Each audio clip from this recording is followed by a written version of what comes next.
A lifetime of hard work, children laughing in the kitchen, family photos on a restaurant wall, a legacy that lives on. It all comes from the power of a conversation, like the one Tommy Hall had with First Horizon Bank about taking over his father's Charleston-based restaurant business. Now the table is set for a whole new generation. First Horizon Bank. Let's find a way. Go to firsthorizon.com/Tommy. First Horizon Bank, member FDIC.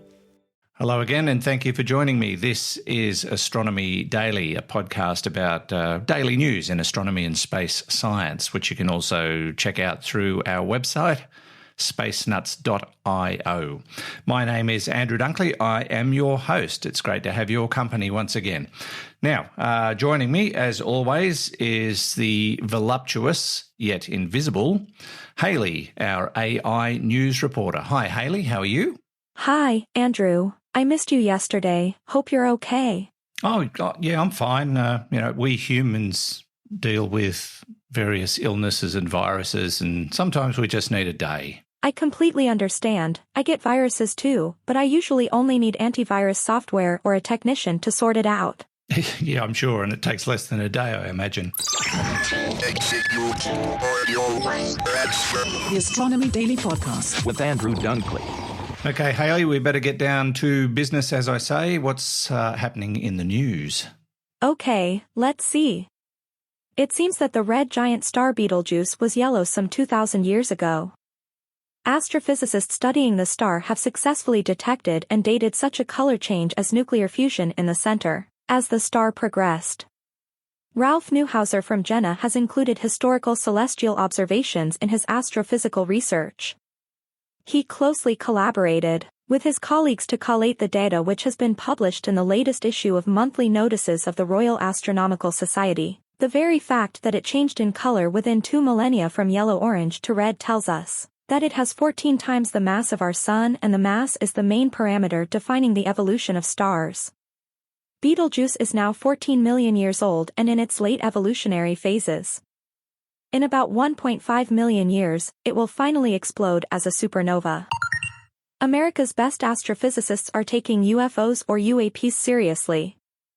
Unidentified aerial phenomena are flying in all manner of inexplicable ways, bobbing, weaving, hovering, diving, changing direction with head-turning speed that would produce potentially deadly G-forces to any living being or any living human being inside. NASA is launching its own investigation, beginning soon, to get to the bottom of the UAP mystery.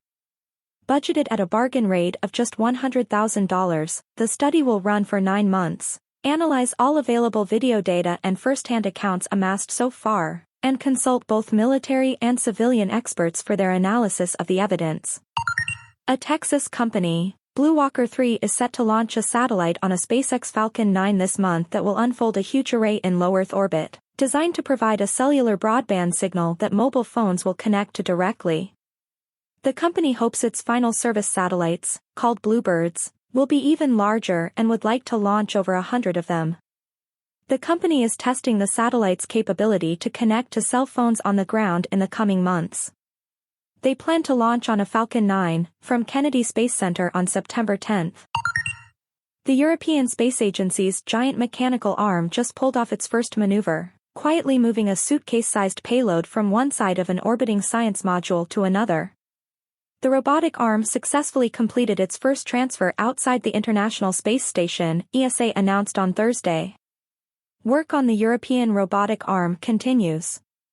A so-called performance mission, planned for some time this month, will involve evaluating the performance of the brakes, joint motion and European robotic arm's force control. Teams on ground will also assess the quality of the images captured by the cameras on its elbows. And that's the news, Andrew. Thank you, Hayley. We'll catch up with you before the end of today's show. Now, Fred Watson and I on Space Nuts have spoken very recently, and a few times in fact, about the DART mission. Now, this is an exciting mission that NASA will be performing later this month. It's not far away.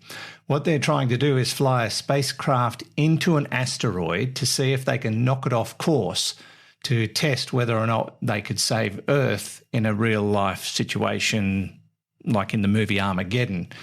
What they've targeted is a moonlet called Dimorphos, and they want to knock it off its course and see if it can be sent in another direction. Now, the scientists involved are going to collate a lot of data to calculate what they need to do to divert any such asteroid headed straight for Earth. At the moment, we don't know of any. We've pretty well got the trajectories of most objects in our vicinity well on track, but there are some out there we probably don't know about. Now, this is the first time humanity has ever tested something like this. It's a kinetic impactor planetary defense system. And DART will hit Dimorphos on September 26th, and it should, they hope, shift its orbit and just by a small amount, but enough to say if it was aimed for Earth, make it miss us by a reasonable amount. The Hera spacecraft will fly out to perform a close-up survey of what happens after the impact. And I'm pleased to say that one of our Space Nuts listeners, Marie Claire, got herself a ticket to the event on September 26th, and we'll be hoping to speak with her about what she experiences on that fateful day when the DART mission concludes on September 26th. Aerospace Corporation has unveiled a new facility in Colorado Springs. This is a place that's pretty high tech. It's equipped with digital engineering, simulation labs, and its goal is to support military space programs. It's a 90,000 square foot piece of Earth, or a building, the Space Warfighting Centre. That sounds ominous in itself, the Space Warfighting Centre. And it'll be used to work in areas using digital tools for military space agencies to design satellites and train satellite operators. Sounds innocent enough, but when you put the word war into anything, it does make you wonder. The Space Warfighting Centre is next door to the aerospace facility in Colorado Springs at the airport, in fact. Jean-Michel, General Manager of Aerospace's Space Enterprise and Warfighting Division, has said the company decided to build the facility to meet local demand for technical design and specialised training. Well, we know Russia and China are pretty keen to get up there, and no doubt they'll be looking at defensive capabilities in space as well. So it's probably no surprise that the Americans are doing the same thing. The Astronomy Daily Podcast with Andrew Dunkley. This morning in the Atlanta airport, no one's missing a meal on Mac Wilburn's watch. With 11 restaurants to serve passengers, he's got dining for every destination. And it all started when Mac talked with First Horizon Bank about opening a franchise in the airport. Now it's open for business and cleared for takeoff. First Horizon Bank. Let's find a way. Go to firsthorizon.com/Mac. First Horizon Bank, member FDIC. Now, when it comes to naming things, astronomers often leave a lot to be desired. Lots of numbers and letters and dashes and hyphens and you name it. But what about Steve? We've talked about Steve before on Space Nuts. Steve stands for Strong Thermal Emission Velocity Enhancement. Now, you know what the Aurora Borealis is and the Aurora Australis. Well, Steve is sort of one of those, but not quite. What we know of with the aurora is that they're beautiful curtains of dancing light, particularly around the northern and southern pole regions of the planet, caused by coronal mass ejections and the excitement of the molecules in our atmosphere. But what is Steve? Well, Steve is a similar sort of thing, but it's not a curtain. It's more of a ribbon, more of a streak of light, like a jet passing over. Well, a Michigan-based photographer got a very unexpected bonus just a few nights ago when he saw one of these Steves, a glowing ribbon or stripe of light right above his head. It was caused by Strong Thermal Emission Velocity Enhancement, STEVE.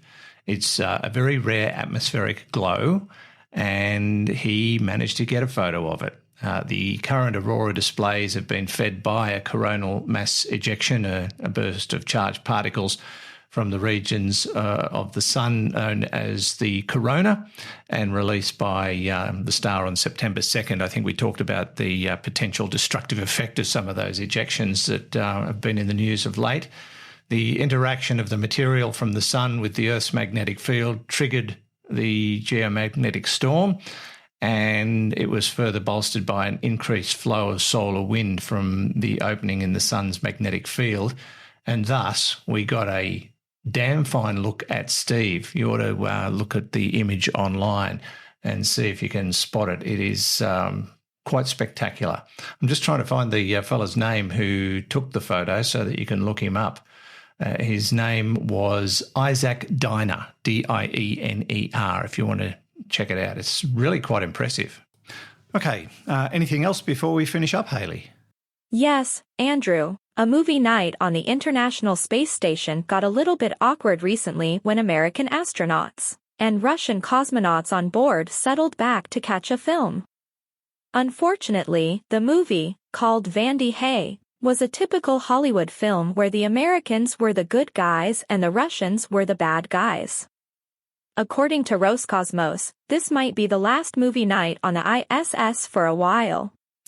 Well, it might be the last one ever, given the fact that Russia is planning to get out of Dodge, boom, boom, and start their own space station, probably in a joint venture with China. But I can understand how that could be awkward given the current tensions in Europe. All right, thanks, Hayley. We'll catch you next time. From me, Andrew Dunkley, that wraps it up for another episode of Astronomy Daily. Don't forget to visit us at spacenuts.io and click on the Astronomy Daily tab, where you can subscribe to our free newsletter. In the meantime, make sure you catch up with the latest edition of Space Nuts. For now, this has been Andrew Dunkley for Astronomy Daily. The Astronomy Daily Podcast With Andrew Dunkley.